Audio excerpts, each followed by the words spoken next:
अस्सलाम वालेकुम वरहमतुल्लाहि वबरकातुह। क्या औरत को मर्द के टेढ़े फसली से पैदा किया गया है और मियाँ बीवी एक दूसरे के लिए क्या है? आज मैं इस वीडियो में आपको बयान करती हूँ। इस वीडियो को आखिरी तक ज़रूर देखिए, मिस मत कीजिए। क्या पता किसी न किसी को इस वीडियो को देखने में कुछ फ़ायदा हो जाए। ये मेरी वीडियो आपको अच्छी लगी तो लाइक करिए और दूसरों तक भी शेयर ज़रूर करिए, और मेरे चैनल को अब तक सब्सक्राइब नहीं किया तो प्लीज़ सब्सक्राइब कर लीजिए। हज़रत अबू हुरैरा रज़ियल्लाहु ताला अन्हु नबी करीम सल्लल्लाहु अलैहि वसल्लम का ये फरमान नक़ल करते हैं कि जो शख्स अल्लाह ताला और आखिरत के दिन पर ईमान रखता हो वो अपने पड़ोसी को अजियत ना पहुंचाए और ख़वातीन के बारे में भलाई की वसीयत कबूल करो। इन्हें फसली से पैदा किया गया है और फसली में सबसे टेढ़ा हिस्सा सबसे ऊपर वाला हिस्सा होता है। अगर तुम उसे सीधा करने की कोशिश करोगे तो तुम उसे तोड़ दोगे, और अगर उसके हाल पर रहने दोगे तो वो टेढ़ी रहेगी। लिहाजा ख़वातीन के बारे में भलाई की वसीयत कबूल करो। मर्द की फसली से औरत को बना के अल्लाह ताला मर्द को अपनी इस हिकमत का इशारा दिया कि मैंने औरत की तख्लीक फरिश्तों की लाई मिट्टी से नहीं की। फरिश्तों को भी खबर ना होने पाई कि ज़मीन की लाई हुई किस मिट्टी से औरत की तख्लीक हुई। मैंने उसे तुम्हारे जिस्म के हिस्से से इसलिए निकाला कि औरत का तक़दीस और पर्दा कायम रहे। यानी औरत के तक़दीस की हद तो देखें कि फरिश्तों से भी उसकी बनावट का पर्दा लाजमी फरमा दिया गया, और पहली औरत इसी मर्द की फसली से निकाली जिसकी वो बीवी कहलाई। नबी करीम सल्लल्लाहु अलैहि वसल्लम फरमाते हैं, हदीस के अल्फाज इस तरीके से हैं, और फसली से पैदा की गई और किसी तरह तुम्हारे लिए सीधी ना होगी। ये क्रिएशन है अल्लाह की, और क्रिएटर ने बता दिया कि उसने कैसे बनाया और क्यों बनाया। वो उसकी मर्जी थी। जाहिर सी बात है, दुनिया में सब एक दूसरे को आजमाइश के लिए पैदा किए गए। औरत फसली से पैदा की गई और किसी तरह तुम्हारे लिए सीधी ना होगी। तो अगर तुम्हें इसी हाल में फ़ायदा उठा ले तो फ़ायदा उठा सकते हैं, जबकि इसमें टेढ़ापन भी हो। अगर तुम्हें इसे सीधा करने की कोशिश करेगा, इसे तोड़ बैठेगा। इसका तोड़ना उसकी तलाक है। जैसे रहने देगा वैसे अच्छी रहेगी, लेकिन इसका हरगिज़ ये मतलब नहीं है कि हदीस सुन ली औरतों ने, हाँ अब तो तुम्हें कुछ बदलना है, मैं तो बदलने वाली नहीं हूँ। नहीं, इसका मतलब ये नहीं। इसका मतलब ये है कि मिजाजन आपको ऐसा बनाया है, अगर इस मिजाज को औरत कंट्रोल करती है उसको अजर मिलता है। समझ रहे हो ना आप? समझने में हर किसी का अलग अलग मिजाज होता है। उसको उस मिजाज पर होते हुए अल्लाह की इताअत और फरमाबरदारी करना है, और दोनों के आदत मुख्तलिफ होते हैं, दोनों की जिन्स अलग होते हैं, उनकी हरकतें मुख्तलिफ होते हैं। बस ये मैं कहूँगी कि जिस दायरे में रखा है अल्लाह, उसमें रहे तो मामला सेट हो जाता है कि दोनों अपने दायरों को छोड़कर एक दूसरे के दायरे में घुसना चाहते हैं तो प्रॉब्लम्स शुरू हो जाते हैं। याद रखिए, इस बात को समझने की ज़रूरत है। एक मर्तबा हुजूर सल्लल्लाहु अलैहि वसल्लम घर के अंदर दाखिल हुए तो हज़रत आयशा रज़ियल्लाहु ताला अन्हा आब खुरे में पानी पी रही थी। हुजूर सल्लल्लाहु अलैहि वसल्लम ने दूर से ही आवाज़ देकर फरमाया, आयशा मेरे लिए भी थोड़ा सा पानी छोड़ देना। हज़रत आयशा ने पानी छोड़ दिया और नबी करीम सल्लल्लाहु अलैहि वसल्लम को बर्तन पकड़ा दिया।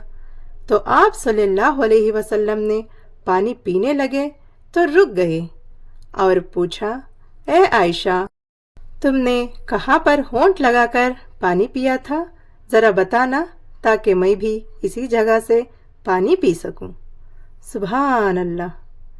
دوستو، اگر ہر شوہر کا اپنی بیوی سے ایسا ہی رویہ ہوگا تو بتائیے وہ گھر جنت کا ٹکڑا بنے گا یا نہیں؟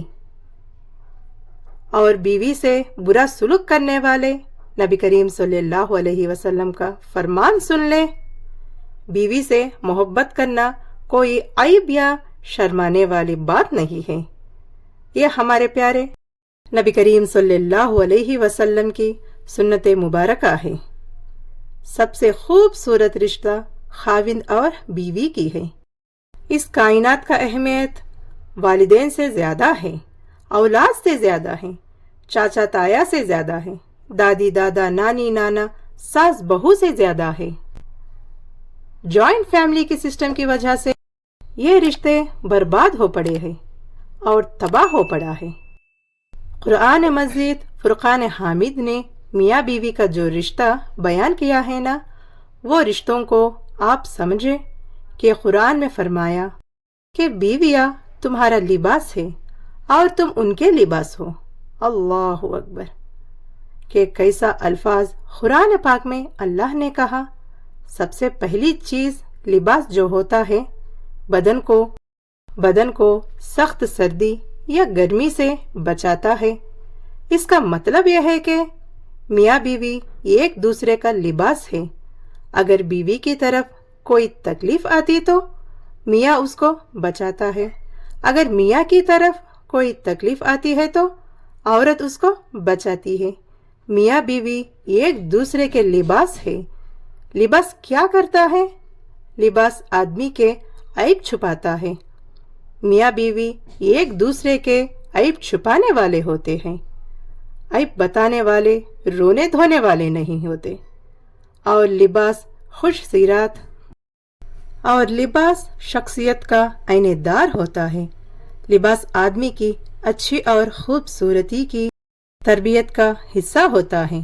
جو لباس ہوتا ہے انسان کو زینت بخش دیتا ہے، خوبصورت کر دیتا ہے۔ اس کو میرے نبی نے فرمایا، سب سے اعلیٰ درجہ کا مسلمان ہوتا ہے جو بیوی سے اچھا سلوک کرے۔ سب سے مشکل ہوتا ہے کہ بیوی کو برداشت کرنا، اور سب سے مشکل ہوتا ہے بیوی سے اچھا سلوک کرنا۔ جو یہ رگڑا کھا جائے گا وہ آپ کا آپ ہی سب سے اعلیٰ بن جائے گا۔ جو بیوی کو رگڑا دے گا وہ خود ذلیل ہوگا۔ آپ کو ایک حدیث سناتی ہوں، اب وہ بڑی ہائی ویٹ چیز ہے۔ میرے نبی نے فرمایا، عزت دار آدمی بیوی کو عزت دیتا ہے اور کمینہ آدمی بیوی کو ذلیل کرتا ہے۔ کمینہ کا لفظ میرے نبی کے زبان سے نکلے، اتنا ہیوی ویٹ لفظ ہے کمینہ، کہ آپ نے فرمایا شریف آدمی اپنے بیوی کو عزت دیتا ہے اور کمینہ آدمی اپنی بیوی کو ذلیل کرتا ہے۔ اور میں کمینہ آدمی بن کر نہیں رہنا چاہتا، میں عزت دار بن کر رہنا چاہتا ہوں۔ میں اپنی بیوی کو عزت دینا چاہتا ہوں، لیکن زیادہ حدیثیں عورتوں کے حقوق کی ہیں، جو کمزور ہیں اور پستی ہیں اور بہت حق تلفی ہوتی ہیں۔